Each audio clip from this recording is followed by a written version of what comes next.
ইরানের সর্বোচ্চ নেতা আয়াতুল্লাহ আলী খামেনির মৃত্যুর খবরে বিশ্বজুড়ে মুসলিম সমাজের শোকের ছায়া নেমে এসেছে।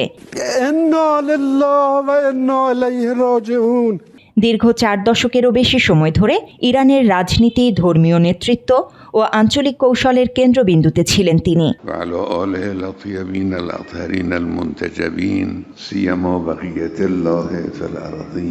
বর্তমান বৈশ্বিক রাজনীতিতে মুসলিম বিশ্বের অবস্থান, বিভক্তি এবং নেতৃত্বের সংকট নিয়ে নতুন করে বিতর্ক সামনে এসেছে।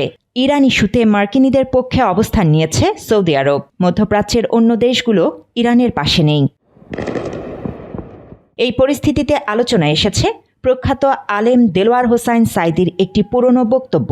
ভাইরাল হওয়া সেই ভিডিওতে তিনি মুসলিম বিশ্বের দুর্বলতার পেছনে পারস্পরিক বিভক্তিকে দায়ী করেন। ওলামারা যেখানেই ঐক্যবদ্ধ হয়েছে সেখানেই বিজয় এসেছে। ওলামাদের ঐক্যের কারণেই আল্লাহ পাক আফগানের মুসলমানদেরকে ইসলামী রাষ্ট্র প্রতিষ্ঠার সুযোগ করে দিয়েছিলেন।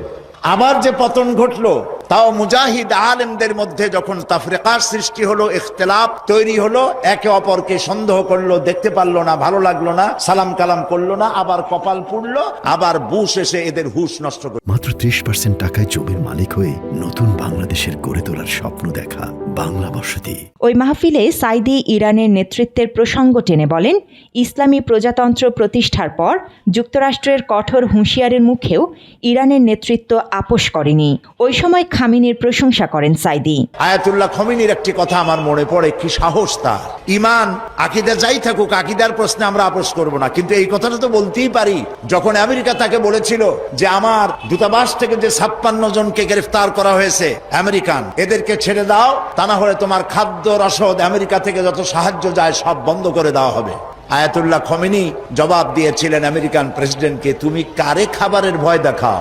যেই জাতির বছরে 1 মাস না খাইয়া থাকা ফরজ, সেই জাতি তোমার খাবারের অপেক্ষা করবে। তোমার মতো কাফেরদের খাবারের কোনো পরোয়া আমরা করি না। বিভক্তির ফলেই ইরান, প্যালেস্টাইন, ইয়েমেন, লিবিয়া সহ বিভিন্ন দেশ আক্রান্ত হচ্ছে, এমন সতর্ক বার্তা অনেক আগেই দিয়েছিলেন Sayeedi. News desk, Bangla addition.